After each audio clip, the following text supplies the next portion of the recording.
ni irango yo ma piny Kenya osegoyo e wechegi mag siasa kod bero wechegi mag uchumi bende kirango choko mar osuru bende ni yo ma kata kirango oganda osedhi ng'anyo ma ong'anyo rumo gik moko okon jopiny ni oseloki ne mana wuondo wang' jopiny to ka jatelo manyien obiro geno pod omed bedo koso komede wadhi neno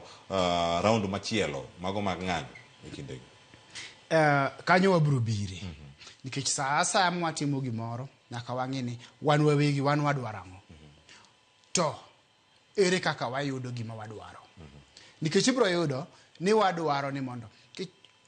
one of the problems kata gigo ma jopiny nigo gi tabu sani Kenya ka to Kenya kende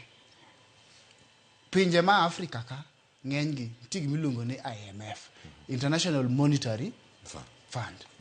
jogi osebet katiyo gi African countries marach tindene gik miyo Africans gowi mang'eny to kendo en gowi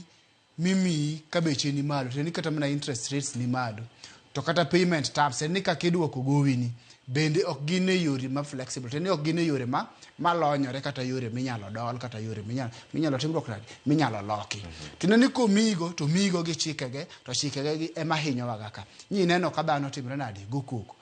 to IMF ok luongwa wadhi kendwa ere kaka wachopo ir IMF nikech wan gi budget to budget ni nigi fuok moro manyaka wamany pesa mwatimre nade mwadinego nitie deficit moro samwa loso budget kaka koro Kenya survive on deficit budget tirene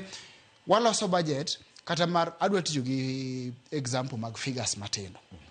waloso kata mana budget mar $1,000,000 to wan ga 600,000 tirene waonge 400,000 kora 400,000 ni wadwa yude kanye mondo wachop chenro magwa waholo to holo nitie tieng' diriyo iholo domestically teni holo Kenya ka ti holo oko holo ma oko kanye ma jo IMF gire timre nade donje to wang'iyo niya ere kaka wanyalo avoid IMF girigo ere kaka wanyalo bet ni ok wadhi holo oko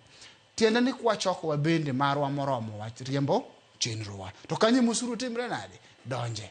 sama wanyiso sirkal ni onego bed ni ok wadhi holo tiende ni wanyiso sirkal indirectly kendo onego bed ni timre nade wachoko osuru e iwa wan wawegi nikech ok nyal bet niya wadwaro ber to osuru ok timre nade ok chulre the problem en niya osuru ni kata kikawe tikawe ang'o to kikawe ang'o to en atamalo mane okete rate mane mage problems mantie koro ok wanyal wacho ni Kenya is headed towards the wrong direction ok wanyal wacho ni warieyo kuma rach nyalo bet ni warieyo kuma ber to par ni mbadie kanyo odonjo anyway pod nyaka wamiye muda nikech yande kane ani Ramogi ready nupenja ni to wamiye muda maromo nade nawacho ni katin to wanie e kama mondo wachak neno ang'owa lokruok to ka en wanie ni CPA Zaki